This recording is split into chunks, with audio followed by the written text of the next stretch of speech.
Hi welcome to my YouTube channel Techzine. पिछली video में हमने एक basic login form UI create किया था। हमने देखा था कि किस तरह से हम अपनी इस इनपुट फील्ड की वैल्यूज़ को गेट कर सकते हैं। इन सारे इंपॉर्टेंट कॉन्सेप्ट्स को हमने पिछली वीडियो में डिस्कस किया था। अगर आप लोगों ने अभी तक पिछली वीडियो नहीं देखी है तो काइंडली पिछली वीडियो को ज़रूर देख लेना। इस प्लेलिस्ट को ज़रूर एक्सेस कर लो, ज़्यादा से ज़्यादा शेयर करो, क्योंकि यहाँ पर आपको रिएक्ट नेटिव स्टार्टिंग से लेकर एंड तक सिखाई जा रही है। ठीक है, तो इस प्लेलिस्ट को ज़रूर एक्सेस कर लो, ज़्यादा से ज़्यादा शेयर करो। आगे आने वाली वीडियोज़ में भी हम कुछ फॉर्म्स वगैरह क्रिएट करेंगे, रजिस्टर फॉर्म बनाएंगे, लॉगिन फॉर्म बनाएंगे, डेटाबेस इंटीग्रेशन भी देखेंगे, इसके साथ साथ वैलिडेशंस वगैरह पर भी काम करेंगे। पिछली वीडियो में हमने एक basic login form UI create किया था। ठीक है, आगे आने वाली वीडियोस में भी हम एडवांस चीजें कवर करेंगे, तो टेंशन बिल्कुल भी नहीं लेनी है। ठीक है, सबसे पहले हम आ जाएंगे यहाँ पे। इस वीडियो में हम क्या काम करने वाले हैं, ये वीडियो आपके इंटरव्यू क्वेश्चन से रिलेटेड भी बहुत इंपॉर्टेंट वीडियो होने वाली है, और जब आप आगे जाके प्रोजेक्ट्स वगैरह बनाओगे रिएक्ट नेटिव में, तब भी ये वीडियो आपके बहुत ज्यादा काम आने वाली है। इस वीडियो में हम देखेंगे कि यार फ्लैट लिस्ट का यूज करते हुए हमने ये तो देख लिया कि हमें अपने कोई भी डेटा को लिस्ट की फॉर्म में शो करवाना होगा, तो वो हम कैसे करवाएंगे। लेकिन अगर किसी कंपोनेंट को लिस्ट की फॉर्म में डिस्प्ले करवाना हो फ्लैट लिस्ट का यूज करते हुए, तो वो काम हम कैसे कर सकते हैं, ये चीज आज हम इस वीडियो में देखेंगे। और बहुत सारी बेस्ट प्रैक्टिसेस भी आपको मैं इस वीडियो में बताने वाला हूं। तो ये वीडियो आपके प्रोजेक्ट से रिलेटेड, आपके इंटरव्यू क्वेश्चन से रिलेटेड और आपके रिएक्ट नेटिव जर्नी से रिलेटेड बहुत इंपॉर्टेंट वीडियो होने वाली है। ठीक है, तो इस वीडियो को स्टार्टिंग से लेकर एंड तक जरूर देखना। मैं सबसे पहले क्या करूंगा, मैं यहाँ पे आऊंगा इस एसआरसी फोल्डर में, और यहाँ पे आके मैं एक न्यू फोल्डर बनाऊंगा। ये जरूरी नहीं होता, लेकिन ये बेस्ट प्रैक्टिस होती है। आप इसको फॉलो करोगे तो आप एक बहुत अच्छे react native mobile app developer बन सकते हो। ठीक है, आपने क्या करना है, आपने यहाँ पे आके एक फोल्डर बना लेना है स्क्रीन्स के नाम से। अब आप बोलोगे स्क्रीन्स के नाम से क्यों भाई? जिस तरह से वेब डेवलपमेंट में हमारे पास पेजेस होते थे ना, बेसिकली हम वहाँ पे होम पेज बनाते थे, अबाउट पेज बनाते थे, कॉन्टैक्ट पेज बनाते थे। ठीक है, सेम ऐसे ही मोबाइल ऐप डेवलपमेंट में हमारे पास पेजेस नहीं होते, हम उनको क्या बोलते हैं, स्क्रीन्स बोलते हैं। जैसे यहाँ पे ये एक लॉगिन की स्क्रीन है, एक मेरी स्क्रीन होगी साइन अप की, रजिस्टर की स्क्रीन होगी, एक मेरी मेन स्क्रीन होगी। तो इस तरीके से करके आपके पास मल्टीपल स्क्रीन्स होती हैं। कॉम्पोनेंट हम किसे बोलते हैं? कॉम्पोनेंट हम उसको बोलते हैं जिसको हमने रीयूज करना होता है, जो स्क्रीन के छोटे छोटे पार्ट्स होते हैं। ठीक है, उसको हम क्या बोलते हैं, बेसिकली कंपोनेंट्स बोलते हैं, और इस पूरी चीज को हम क्या बोलते हैं, स्क्रीन बोलते हैं। ठीक है, तो यहाँ पे मैंने क्या कर लिया, एक फोल्डर बना लिया स्क्रीन्स के नाम से। इसके अंदर क्या करूंगा, एक और फोल्डर बनाऊंगा। वो क्या होगा कि मेरी स्क्रीन कौन सी स्क्रीन की बात कर रहा हूं, जैसे होम स्क्रीन हो सकती है, लॉगिन स्क्रीन हो सकती है, कॉन्टैक्ट स्क्रीन हो सकती है। ठीक है, मल्टीपल स्क्रीन हो सकती हैं। तो यहाँ पे आके मैं अपनी स्क्रीन का नाम बता देता हूँ। फॉर एग्जाम्पल मैंने अपनी स्क्रीन का नाम रख दिया कॉन्टैक्ट। ये चीजें जरूरी नहीं होती हैं, लेकिन ये चीजें अगर आप फॉलो करोगे तो आपका प्रोजेक्ट बहुत स्ट्रक्चर होकर रहता है। ठीक है, तो अभी से आप इनको क्या कर लो, अपनी बेस्ट प्रैक्टिसेस में इंक्लूड कर लो। मैंने क्या करा, स्क्रीन के नाम से फोल्डर बनाया जिसके अंदर मेरी सारी मोबाइल ऐप डेवलपमेंट की स्क्रीन्स रहने वाली हैं। मैंने बोला कि भाई अभी मैं किस स्क्रीन पे काम करने वाला हूँ, कॉन्टैक्ट की स्क्रीन पे काम करने वाला हूँ। तो मैंने कॉन्टैक्ट के नाम से क्या कर लिया, यहाँ पे एक फोल्डर बना लिया बेसिकली। ठीक है, अब इसके अंदर आके मैं क्या बताऊंगा, मैं अपनी स्क्रीन का नाम बताऊंगा। ठीक है, जैसे फॉर एग्जांपल मेरी स्क्रीन का नाम यहाँ पे होने वाला है कॉन्टैक्ट लिस्ट स्क्रीन। ठीक है, तो मैं यहाँ पे लिख दूंगा कॉन्टैक्ट लिस्ट, और यहाँ पे लिख दूंगा स्क्रीन डॉट JSX के नाम से। मैंने यहाँ पे क्या कर लिया है, बेसिकली एक स्क्रीन के लिए मैंने यहाँ पे फाइल बना ली है। यहाँ पे आगे सिंपल क्या करूंगा, यहाँ पे आगे लिखूंगा RNFE, जिससे क्या होगा, मेरा react native arrow functional base component बना दिया जाएगा एक्सपोर्ट की स्टेटमेंट के साथ। यहाँ पे आके मैं क्या करूंगा, सेमी कॉलन्स वगैरह लगा लूंगा, और यहाँ पे आने के बाद मैं इसको क्या कर दूंगा, डिसेबल कर दूंगा all for the entire file से। ठीक है, तो मैंने इसको यहाँ पे डिसेबल भी कर दिया। अब क्या करूंगा, कंट्रोल एस से सेव करूंगा, app.jsx में आऊंगा, यहाँ पे आके मैं इसको क्या कर दूंगा, कमेंट कर दूंगा लॉगिन फॉर्म को। इसका कोई भी काम नहीं है। मैं क्या बोलूंगा, मैं बोलूंगा कि भाई मेरी ये जो कॉन्टैक्ट लिस्ट वाली स्क्रीन है ना, इसको यहाँ पे क्या करो, कॉल करवा लो। ठीक है, तो इसको मैंने यहाँ पे कॉल भी करवा लिया, और यहाँ पे आप देख सकते हो ये इंपोर्ट भी यहाँ पे हो चुकी है। कंट्रोल एस से जैसे ही क्या करूंगा, सेव करूंगा, तो देखो यहाँ पे आपको लिखा हुआ दिख चुका है कॉन्टैक्ट लिस्ट स्क्रीन। ठीक है, तो ये तो बेसिकली मेरा काम हो गया। अब मुझे क्या करना है, मैं इसके अंदर यूज करूंगा फ्लैट लिस्ट का, और उस फ्लैट लिस्ट के अंदर मैं एक कंपोनेंट को क्या करूंगा, कॉल करवाऊंगा। और बहुत एक रियल लाइफ एग्जांपल के साथ आपको यहाँ पे ये चीज करके दिखाने वाला हूं। आपको फिर कभी भी कोई इशू नहीं होगा, ये आपके बहुत ज्यादा काम आने वाली है आगे चल के। ठीक है,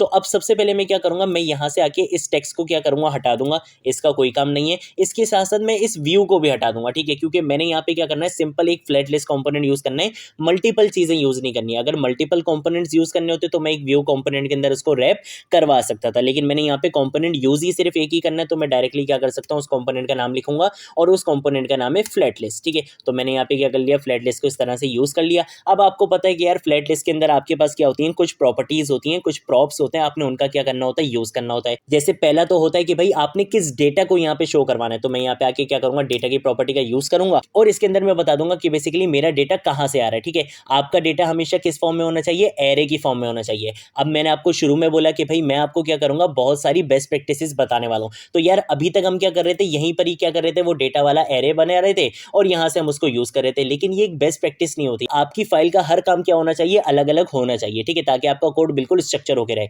तो मैं क्या करूँगा, मैं यहाँ पे एरे नहीं बनाऊंगा, बल्कि मुझे पता है कि यार वो जो एरे का काम है वो सिंपल एक जावास्क्रिप्ट का है। तो मैं क्या करूँगा, यहाँ पे आके एक जावास्क्रिप्ट की फाइल बना लूंगा। जैसे मैं यहाँ पे आके लिख दूंगा यूजर कॉन्टैक्ट इन्फो .js के नाम से मैंने यहाँ पे क्या कर लिया, एक फाइल बना ली है। यहाँ पे क्या करूँगा, बेसिकली मैं वो एरे बनाऊंगा, ठीक है। तो उस एरे को बनाने के लिए मैं सबसे पहले क्या करूँगा, यहाँ पे आके एक्सपोर्ट का कीवर्ड लिखूंगा, यहाँ पे आके लिखूंगा कॉन्स्ट और यहाँ पे आके मैं लिख लूंगा यूजर्स लिख लूंगा इक्वल टू, ये मैंने क्या कर लिया, यहाँ पे एरे बना लिया। ये एरे बेसिकली मेरा क्या होगा, एरेज ऑफ ऑब्जेक्ट होगा, ठीक है। इसके अंदर जो डेटा होगा वो बेसिकली ऑब्जेक्ट की फॉर्म में होगा। तो मैंने यहाँ पे आके क्या कर लिया, एक ऑब्जेक्ट इस तरीके से बना लिया। यहाँ पे आके मैं लिखूंगा आईडी, ठीक है। आपका जो डेटा होगा वो की वैल्यू पेयर में होगा। आईडी मैंने इसको यहाँ पे दे दी, लेट्स सपोज 1। उसके बाद मैं यहाँ पे आके एक और की दूंगा, यहाँ पे मैं दे दूंगा इसको नेम। मैं इसको फॉर एग्जांपल यहाँ पे दे देता हूँ फरजीन अली दे देते हैं, ठीक है। और उसके बाद मैं यहाँ पे कॉमा लगाऊंगा। यहाँ पे आके मैं क्या करूँगा, ईमेल लिखूंगा और इसकी ईमेल मैं यहाँ पे दे दूंगा farzeen@gmail.com, ठीक है। मैं ज़रा वीडियो को पॉज कर देता हूँ, जल्दी से क्या करता हूँ, इस डेटा को इम्प्लीमेंट कर लेता हूँ, ठीक है। तो यहाँ पे आप देख सकते हो मैंने क्या कर लिया, यहाँ पे सारा डेटा फिल कर लिया है, ठीक है। यहाँ पे कुछ भी नहीं है, सिंपल क्या है, मेरे पास यूजर्स के नाम से मैंने एक एरे बनाया, उसके अंदर मैंने क्या बना लिया, बेसिकली ऑब्जेक्ट्स बना लिए। की वैल्यू पेयर मैंने बता दिया। आईडी हमेशा क्या होगी, आपके डेटा की यूनिक होगी, ताकि रिएक्ट नेटिव उसको सही से क्या कर सके, रेंडर कर सके एफिशिएंटली, ठीक है। और यहाँ पे आके मैंने नेम बता दिया फरजीन अली, ईमेल, मैंने सारी चीज़ें मैंने यहाँ पे फिल कर दी हैं। अब ये यहाँ पे मुझे कुछ वार्निंग्स वगैरह दिखा रहा है, ठीक है। यहाँ पे मैं इसको क्या कर दूंगा, डिसेबल कर दूंगा, ताकि मुझे इस तरीके से कोई रेड लाइन्स वगैरह नहीं दिखाई। ये मैंने क्या कर लिया, बेसिकली अपना डेटा यहाँ पे बना लिया है। मैं इसको क्या करूंगा, कंट्रोल से सेव करूंगा, यहाँ पर आऊंगा। यहाँ पर आने के बाद इसको मैं यहाँ पे क्या करूंगा, इंपोर्ट करवाऊंगा। तो जैसे ही एंटर प्रेस करूंगा तो देखो यूजर्स वाला जो डेटा था वो बेसिकली इंपोर्ट हो चुका है। कहाँ से, यूजर कॉन्टैक्ट इन्फो वाली फाइल से। अब यहाँ पे इसको मैं क्या करूंगा, यहाँ पे पास करवा दूंगा। मैं बोलूंगा कि भाई ये मेरा डेटा होगा, बेसिकली इसको आपने क्या करना है, फ्लैट लिस्ट के अंदर डिस्प्ले करवाना है, ठीक है। अब इसके साथ साथ मुझे यहाँ पे यूज करना पड़ेगा रेंडर आइटम का। रेंडर आइटम के अंदर आप क्या बता दो कि भाई आपका डेटा तो डिस्प्ले करवाया जाएगा, लेकिन वो किस फॉर्म में करवाया जाएगा, किसी टेक्स्ट कंपोनेंट के अंदर डिस्प्ले करवाना चाहते हो, किसके अंदर करवाना चाहते हो, वो चीज हमें यहाँ पे बतानी होती है। तो यहाँ पे आके आप क्या करते हो, एक कॉलबैक फंक्शन पास करवाते हो। मैं सिंपल क्या करूंगा, मैं यहाँ पे आके एक फंक्शन का नाम पास करवा दूंगा रेंडर आइटम के नाम से, और उस फंक्शन को मैं यहाँ पे आके बना लूंगा। मैं यहाँ पे आके लिखूंगा कॉन्स का कीवर्ड, मैं यहाँ पे आके लिखूंगा रेंडर आइटम, ठीक है। इस तरीके से मैंने यहाँ पे लिख लिया इक्वल टू पैरेंथेसिस। इसके अंदर आप क्या पास करवाते हो, एक ऑब्जेक्ट पैरामीटर पास करवाते हो, उसका नाम आप कुछ भी रख सकते हो। मैंने यहाँ पे रख दिया आइटम, रख दिया सिंपल, ठीक है। उसके बाद आप क्या करोगे, यहाँ पे एरो बनाओगे, और एरो बनाने के बाद मैं यहाँ पे क्या करूंगा, पहले हम क्या कर रहे थे, पहले मैं आपको वो दिखा देता हूँ। पहले हम क्या कर रहे थे, जब मैं आपको यहाँ पे लेके चलता हूँ, यहाँ पे हम क्या कर रहे थे, व्यू कंपोनेंट का यूज कर रहे थे। अंदर हम बता रहे थे कि भाई टेक्स्ट की फॉर्म में क्या होगा, आपका डेटा शो हो रहा होगा, ठीक है। लेकिन यहाँ पे हमने क्या करना है, अब हमने ये व्यू टेक्स्ट वगैरह यूज नहीं करना, बल्कि यहाँ पे मैंने कंपोनेंट को क्या करना है, रेंडर करवाना है कि भाई पूरा मेरा क्या होगा, एक कंपोनेंट होगा। उस कंपोनेंट के अंदर मैं क्या करूंगा, अपना ये यूजर्स वाला डेटा पास करवाऊंगा, और वहां पे वो बेसिकली क्या हो रहा होगा, डिस्प्ले हो रहा होगा, ठीक है। तो इस तरीके का काम मैंने करना है। तो उसके लिए पहले मुझे क्या करना पड़ेगा, एक कंपोनेंट भी बनाना पड़ेगा। तो कंपोनेंट बेसिकली क्या होता है, रीयूजेबल होता है। कंपोनेंट्स के लिए मैंने यहाँ पे एक अलग फोल्डर बनाए हुए। तो यहाँ पे आऊंगा, यहाँ पे आके मैं क्या कर लूंगा, फॉर एग्जांपल कॉन्टैक्ट आइटम्स के नाम से, या बल्कि सिर्फ कॉन्टैक्ट आइटम .jsx के नाम से मैं यहाँ पे क्या कर लूंगा, एक कंपोनेंट बनाऊंगा। इसके अंदर आके मैं सिंपल क्या करूंगा, RNFE लिखूंगा, जिससे क्या होगा, मेरा react native arrow functional base component बना दिया जाएगा एक्सपोर्ट की स्टेटमेंट के साथ। और इसके साथ साथ मैं यहाँ पे भी इसको क्या कर दूंगा, जल्दी से यार डिसेबल कर दूंगा। डिसेबल करने के बाद हम यहाँ पे क्या करेंगे, सेमीकोलंस वगैरह लगा लेंगे, ठीक है। ये मैंने यहाँ पे सारे सेमीकोलंस वगैरह लगा लिए। अब उसके बाद मुझे क्या करना है, मैं इसके अंदर आके बताऊंगा कि बेसिकली आपका डेटा किस तरह से आ रहा होगा। तो मैं बोलूंगा कि भाई एक व्यू होगा, व्यू के अंदर क्या आ रहा होगा, टेक्स्ट आ रहा होगा। अब टेक्स्ट कैसे आ रहा होगा, टेक्स्ट के अंदर मैं बोलूंगा कि भाई यहाँ पे आपको क्या मिल रहा होगा, नेम मिल रहा होगा, और इसके साथ साथ आपको क्या मिल रहा होगा, ईमेल मिल रही होगी, ठीक है। यूजर की क्या चीजें थी,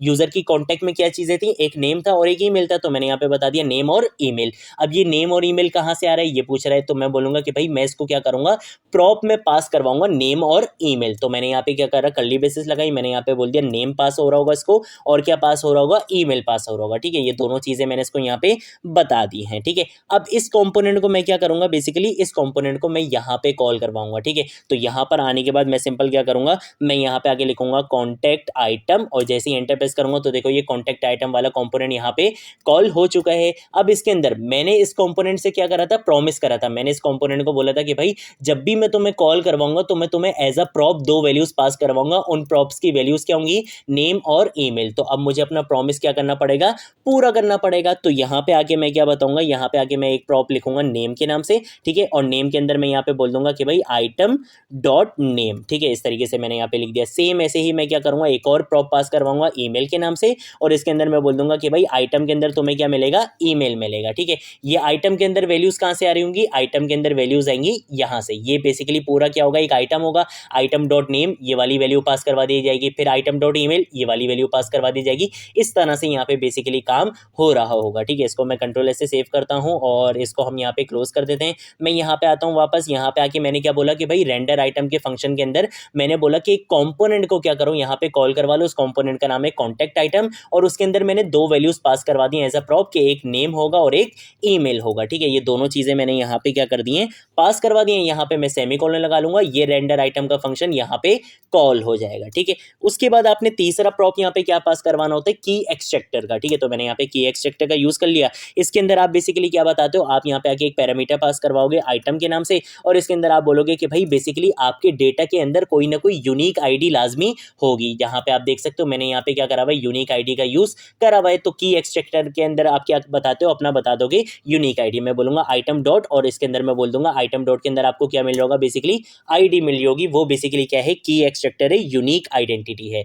इन दोनों का मैंने यहाँ पे क्या कर लिया है, यूज कर लिया है। इसके साथ साथ यहाँ पे हम बीओ और टेक्स्ट का यूज नहीं कर रहे, तो मैं यहाँ से इन दोनों को हटा दूंगा ताकि मेरे पास कोई वार्निंग ना आए। कंट्रोल एस से क्या करूंगा, सेव करूंगा, और आप देख सकते हो कि मेरा जितना भी डेटा था वो आपको यहाँ पे लिस्ट की फॉर्म में शो हो चुका है। अब यार ये बहुत बुरी लिस्ट लग रही है यार, मुझे क्या करनी है, स्टाइलिंग भी करनी है। तो स्टाइलिंग के लिए भी एक तरीका क्या है कि मैं यहाँ पे इंटरनल स्टाइलिंग यूज करूँ, यहीं पे स्टाइल शीट यूज करूँ और यहाँ पे स्टाइलिंग कर लूँ। लेकिन मैंने अभी आपको बताया कि इस वीडियो में हम बेस्ट प्रैक्टिसेस को फॉलो कर रहे हैं। आपने देखा मैंने सारी चीजें क्या करी हैं, अलग अलग करके दिखाई हैं। आप यहाँ पे देख सकते हो स्क्रीन का कोड मेरा बिल्कुल अलग है, ये मेरी पूरी कॉन्टैक्ट की स्क्रीन थी, इसका कोड बिल्कुल अलग है। इसके अंदर एक कंपोनेंट यूज करना था, तो उस कंपोनेंट को भी मैंने क्या करा, एक डिफरेंट फाइल में बनाया, उसको फिर मैंने एज अ प्रॉप आपको यहाँ पे पास भी करवा के दिखा दिया। इसके साथ साथ जो जावास्क्रिप्ट का हमारा डेटा था, अब ये समझ लो कि भाई ये डेटा फॉर एग्जाम्पल आपके डेटाबेस से आ रहा है, कहीं से फैच होके आ रहा है, एपीआई से आ रहा है, कुछ भी है डेटा, ये आपका वहां से आ रहा है। तो मैंने क्या करा, इसको जावास्क्रिप्ट के एक एरे में स्टोर करवा के और यहाँ पे फिर क्या करा, लिस्ट की फॉर्म में डिस्प्ले करवाया, ठीक है। तो काफी सारी चीजें हमने यहाँ पे देख ली है।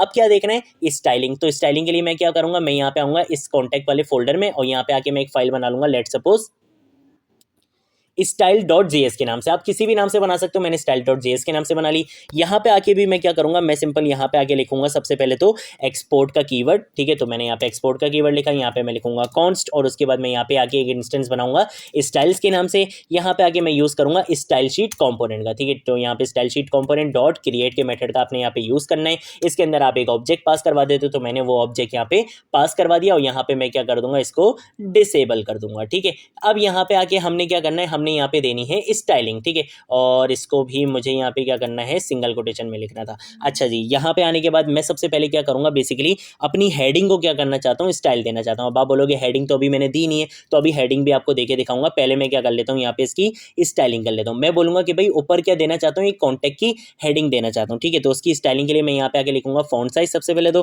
फॉन्ट साइज मैं इसको यहाँ पे दे दूंगा बेसिकली 30 दे दूंगा, ठीक है। कंट्रोल एस से क्या करूंगा, सेव करूंगा, यहाँ पे आऊंगा अपनी लिस्ट स्क्रीन में, और यहाँ पे आने के बाद मेरे पास एक प्रॉप होता है, बेसिकली वो होता है लिस्ट हेडर कंपोनेंट का, ठीक है। तो मैं यहाँ पे आके लिखूंगा लिस्ट हेडर कंपोनेंट के प्रॉप का मैं यहाँ पे यूज करूंगा। इसके अंदर आप बेसिकली बताते हो रिएक्ट नेटिव का कंपोनेंट, कि आपने किस कंपोनेंट के अंदर अपनी हेडिंग को क्या करना है, बेसिकली डिस्प्ले करवाना है। तो मैंने बोला कि भाई आप क्या यूज कर लो, टेक्स्ट कंपोनेंट का यूज कर लो। तो मैंने यहाँ पे क्या लिख लिया, टेक्स्ट कंपोनेंट लिख लिया। अब इस टेक्स्ट कंपोनेंट के अंदर मुझे क्या बतानी है, अपनी हेडिंग बतानी है। फॉर एग्जांपल मैंने अपनी हेडिंग दे दी यहाँ पे, कॉन्टेक्स्ट की हेडिंग दे दी, ठीक है। उसके बाद मुझे यहाँ पे क्या यूज करना है, स्टाइल की प्रॉपर्टी का यूज करना है। तो मैंने स्टाइल की प्रॉपर्टी का यूज करके मैं यहाँ पे आके बोलूंगा स्टाइल्स को क्या करो, इंपोर्ट करवा लो। तो देखो स्टाइल्स भी यहाँ से क्या हो चुकी है, इंपोर्ट हो चुकी है। अब स्टाइल्स डॉट, और यहाँ पे मैं क्या लिखूंगा, बेसिकली लिख दूंगा हेडिंग। कंट्रोल ऐसे जैसे ही सेव करूंगा तो देखो इसकी हेडिंग यहाँ पे इंक्रीज हो चुकी है। अब जैसे जैसे मैं यहाँ पे स्टाइलिंग दूंगा, सेव करता रहूंगा, वहां पे आप देखते रहोगे बेसिकली हमारी स्टाइलिंग होती रहेगी, ठीक है। तो यहाँ पे आके मैं क्या करूंगा, सबसे पहले तो एक कलर भी दे दूंगा इसको, ठीक है। तो कलर यहाँ पे आके मैं दे दूंगा इसको क्रिम्सन वाला कलर दे दूंगा, ठीक है। रेड कलर बेसिकली ये होता है। कंट्रोल ऐसे सेव करूंगा, देखो इसका कलर भी यहाँ पे चेंज हो गया। यहाँ पे आके लिखूंगा FW, यानी कि मैं इसको यहाँ पे दूंगा फॉन्ट वेट, और फॉन्ट वेट की वैल्यू मैं इसको यहाँ पे दे दूंगा बोल्ड दे दूंगा, ठीक है, ताकि ये थोड़ा सा बोल्ड हो जाए। इसके साथ साथ मैं यहाँ पे टेक्स्ट अलाइन की प्रॉपर्टी का यूज करके इसको क्या कर दूंगा, सेंटर सेंटर में लेकर आ जाऊंगा और इसके साथ साथ मैं इसको मार्जिन वर्टिकल यानी कि टॉप और बॉटम से मैं इसको मार्जिन भी दे दूंगा। ठीक है, तो मार्जिन मैंने इसको यहाँ पे दे दी 15। जैसे ही कंट्रोल ऐसे सेव करूंगा तो देखो यहाँ पे आपकी हेडिंग कितनी अच्छी सी नजर आ चुकी है। ठीक है, अब मैं क्या करूंगा, ये जो लिस्ट आ रही है ना, बेसिकली मैं इस लिस्ट को क्या करूंगा, स्टाइल करूंगा। ठीक है, तो उस लिस्ट की स्टाइलिंग के लिए बेसिकली मुझे ये लिस्ट देनी कहाँ पर है, सबसे पहले तो आपको ये पता होना चाहिए। तो लिस्ट हम कहाँ पे देंगे, लिस्ट हम देंगे अपने फ्लैट लिस्ट वाले कंपोनेंट के अंदर। ठीक है, तो यहाँ पर मैं आऊँगा, यहाँ पे आके हमारे पास क्या होती है, एक और प्रॉपर्टी होती है और उसका यूज़ हमने पहले भी करा था, वो होती है आपकी कंटेंट कंटेनर स्टाइल की। अगर आपने इस कंटेनर को क्या करना हो, स्टाइल करना हो। ठीक है, तो उसके लिए मैं यहाँ पे आके लिखूंगा स्टाइल, और यहाँ स्टाइल्स लिखना था बेसिकली, स्टाइल्स डॉट, और यहाँ पे आके हर डॉट लिखना था, और यहाँ पे आके मैं लिख दूंगा लिस्ट के। बेसिकली आपने क्या करना है, लिस्ट वाली स्टाइलिंग इसके ऊपर अप्लाई करनी है। ठीक है, तो अब आप आ जाओ यहाँ पे आने के बाद मैं क्या करूँगा, सबसे पहले लिखूंगा लिस्ट, और लिस्ट के अंदर आके सबसे पहले तो आपने क्या काम करना है, लिस्ट का बैकग्राउंड कलर चेंज करना है। ठीक है, तो बैकग्राउंड कलर के लिए मैं यहाँ पे क्या करूंगा, बैकग्राउंड कलर की प्रॉपर्टी का यूज करूंगा, और इस बैकग्राउंड कलर की प्रॉपर्टी के अंदर मैं बोलूंगा F0 ठीक है, ये वाला बैकग्राउंड कलर हम इसको दे देंगे, और इसके साथ साथ पैडिंग हॉरिजॉन्टल मैं इसको दे दूंगा। पैडिंग हॉरिजॉन्टल का मतलब लेफ्ट और राइट से इसको क्या दे दी जाएगी, स्पेसिंग दे दी जाएगी। तो मैंने इसको 20 की दे दी। कंट्रोल ऐसे जैसे सेव करूंगा तो देखो लेफ्ट और राइट से इसको स्पेसिंग मिल चुकी है। अब मुझे क्या करना है, अपने आइटम्स को क्या करना है, बेसिकली स्टाइल करना है। ठीक है, तो आइटम्स को स्टाइल करने के लिए आपने क्या करना है, आप यहाँ पे आके सबसे पहले लिख दो आइटम। ठीक है, और आइटम लिखने के बाद मैंने इस तरीके से इसकी स्टाइलिंग बना ली। अब आइटम बेसिकली कहाँ है, आइटम है आपकी ये वाले कंपोनेंट के अंदर। तो मैं यहाँ पे आऊँगा, यहाँ पे आके मैं लिखूंगा स्टाइल की प्रॉपर्टी का, और इसके अंदर आके मैं यहाँ पे यूज़ करूँगा स्टाइल्स का। अब ये स्टाइल्स बेसिकली कहाँ है, ये वाली स्टाइल्स की जो फाइल है वो है आपके स्क्रीन के फोल्डर के अंदर, कॉन्टैक्ट के फोल्डर के अंदर। ठीक है, तो जैसे ही मैंने क्लिक करा तो देखो ये यहाँ से इंपोर्ट हो चुकी है। इसने बोला कि भाई स्क्रीन के फोल्डर में जाओ, कॉन्टैक्ट के फोल्डर में जाओ, वहाँ पे क्या फाइल मिलेगी, style.js के नाम से फाइल मिलेगी। वहाँ से क्या करो, स्टाइल्स को इंपोर्ट करवा लो, और कौन सी स्टाइलिंग इस पे अप्लाई करनी है, आइटम वाली स्टाइलिंग इस पे अप्लाई करनी है। तो मैंने यहाँ पे वो बता दिया। अब आप आ जाओ आइटम पे। आइटम पे आपने काम क्या क्या करना है वो अब आपने यहाँ पे बताना है। तो मैं सबसे पहले क्या करूँगा, आइटम का बैकग्राउंड कलर यहाँ पे चेंज करूँगा। आइटम का बैकग्राउंड कलर हम यहाँ पे कर देंगे क्रिम्सन कर देंगे। ठीक है, इसके साथ साथ हम यहाँ पे क्या करेंगे, पैडिंग देंगे। पैडिंग मैं इसको देना चाहता हूँ चारों तरफ से, तो मैंने इसको पैडिंग यहाँ पे दे दी चारों तरफ से 15 की। इसके साथ साथ मार्जिन मैं इसको टॉप और बॉटम से सिर्फ देना चाहता हूँ अपने आइटम्स को, तो मार्जिन वर्टिकल का मैं यहाँ पे क्या करूँगा, यूज़ करूँगा, और इसकी वैल्यू मैं यहाँ पे दे दूंगा 8। इसके साथ साथ मैं इसको क्या करूँगा, बॉर्डर रेडियस दे दूंगा, ताकि इसके कॉर्नर्स क्या हो जाएं, बेसिकली राउंडेड हो जाएं। ठीक है, तो बॉर्डर रेडियस भी मैं इसको कितना दे दूंगा, 8 दे दूंगा। कंट्रोल ऐसे जैसे ही सेव करूँगा तो देखो आपके आइटम्स कितने अच्छे से यहाँ पे बन के आ चुके हैं। अब मैं इनको और क्या करूँगा, स्टाइल करूँगा। ठीक है, मैं यहाँ पे ये जो नेम और ईमेल लिखी हुई ना अंदर, मैं इनकी भी थोड़ी सी स्टाइलिंग कर दूंगा, ताकि यार आपकी लिस्ट बहुत अच्छी सी यहाँ पे बन जाए। ठीक है, तो उसके लिए मैं यहाँ पे क्या करूँगा, नेम को भी स्टाइल करना है, और मुझे किसको करना है, ईमेल को भी क्या करना है, स्टाइल करना है। ठीक है, तो मैंने दोनों के लिए यहाँ पे क्या लिख ली है, स्टाइलिंग बेसिकली लिख ली है। नेम के अंदर आके मैं क्या बताऊंगा, नेम के अंदर बोल दूंगा कि भाई फॉन्ट साइज क्या कर दो, लेट सपोज हम इसका फॉन्ट साइज यहाँ पे 18 कर देंगे। इसके साथ साथ FW यानी कि फॉन्ट वेट बेसिकली मैं इसका क्या कर दूंगा, यहाँ पे बोल्ड कर दूंगा, और इसके साथ साथ कलर की प्रॉपर्टी का यूज करके मैं इसका कलर यहाँ पे क्या कर दूंगा, #FFF कर दूंगा। ठीक है, यानी कि व्हाइट कलर कर दूंगा। जैसे ही कंट्रोल ऐसे सेव करूंगा अभी कुछ भी नहीं दिखेगा, क्योंकि ये प्रॉपर्टी मैंने नेम के ऊपर अप्लाई करी नहीं है। तो पहले इसकी ईमेल की भी लिख लेते हैं, फिर कर लेंगे। फॉन्ट साइज मैं इसका यहाँ पे लेट सपोज कर दूंगा 16, और इसका जो कलर होगा ना बेसिकली, वो मैं कलर इसका यहाँ पे कर दूंगा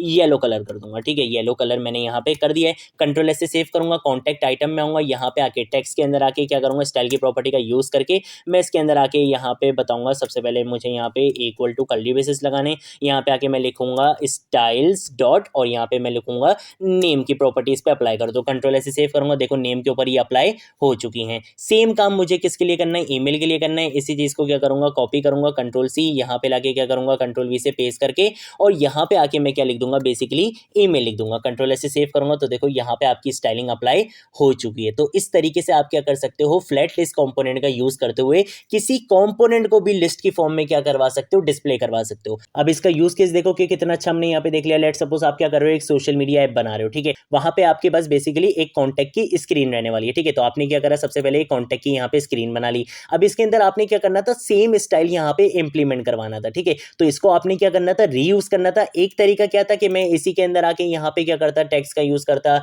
उसके ऊपर स्टाइलिंग अप्लाई करता। उससे क्या होता, मेरा कोड इतना ज्यादा ऑर्गेनाइज वे में नहीं रहता, ठीक है, क्योंकि आपने क्या करना था, अपने कोड को रीयूज करना था, और कोड को रीयूज करने के लिए आप क्या बनाते हो, रिएक्ट में कंपोनेंट्स बनाते हो। तो इसके लिए मैंने यहाँ पे क्या करा, एक सेपरेट कंपोनेंट बना लिया कॉन्टैक्ट आइटम के नाम से, ठीक है। वो यहाँ पे मैंने बना लिया, यहाँ पे मैंने बोला कि भाई इसको क्या मिल जाएंगे, डायनेमिक कोई भी नेम और ईमेल मिल रहा होगा, ये उसको क्या करेगा, यहाँ पे डिस्प्ले करवाएगा, ठीक है। ये एक सिंपल सा कंपोनेंट था, जो यहाँ पे ये जो रेड कलर के अंदर ये जो आइटम्स दिख रहे हैं ना, बेसिकली वो इस कंपोनेंट की वजह से आ रहे हैं, ठीक है। और हमने क्या करा, हमने इस कंपोनेंट को पास करवा दिया किसके अंदर, फ्लैट लिस्ट कंपोनेंट के अंदर, ताकि फ्लैट लिस्ट इसको खुद क्या करता रहेगा, रेंडर करता रहेगा। अब आपने सिंपल क्या करना है, आप यहाँ पे आके फॉर एग्जांपल आप आओ यहाँ पे यूजर कॉन्टैक्ट की लिस्ट में, यहाँ पे आके आप जितना भी यहाँ पे क्या बना लो, डेटा और बढ़ा लो, ठीक है। जैसे मैंने यहाँ पे 8 करा हुआ था, इसको मैं यहाँ पे फॉर एग्जांपल 9 दे देता हूँ आईडी, इसको मैं यहाँ पे 10 दे दूंगा, और इसको मैं यहाँ पे लेट सपोज 11 दे दूंगा। जैसे ही कंट्रोल ऐसे सेव करूंगा, आपका डेटा देखो यहाँ पे और ऐड हो गया, देख रहे हो अली यहाँ पे कितनी बार रिपीट हो गया, ठीक है। तो इस तरीके से आप जितना भी काम करना चाहो, आप बहुत इजीली क्या कर सकते हो, काम कर सकते हो। आपका कोड मैंने कितना ज्यादा आपको स्ट्रक्चर करके दिखा दिया, और इसी तरीके से जब हम रिएक्ट नेटिव में आगे चल के प्रोजेक्ट्स बनाएंगे, तो हम इन्हीं सारी बेस्ट प्रैक्टिसेस को क्या करेंगे, फॉलो करेंगे, ठीक है। तो इन बेस्ट प्रैक्टिसेस को अगर आप फॉलो करोगे, तो आप एक बहुत अच्छे मोबाइल ऐप डेवलपर बन सकते हो मार्केट में। तो आज की वीडियो के लिए इतना ही। अगर कोई चीज़ नहीं समझ आए, नीचे कमेंट सेक्शन में पूछ लेना, सोशल मीडिया अकाउंट्स पे पूछ लेना, मैं जरूर आप लोगों को रिस्पॉन्ड करूंगा। ये सारा सोर्स कोड का लिंक आपको नीचे डिस्क्रिप्शन बॉक्स में मिल जाएगा, वहां से एक्सेस कर सकते हो। आज की वीडियो के लिए इतना ही। अब हम मिलेंगे नेक्स्ट वीडियो में नेक्स्ट टॉपिक के साथ। तब तक के लिए बाय बाय।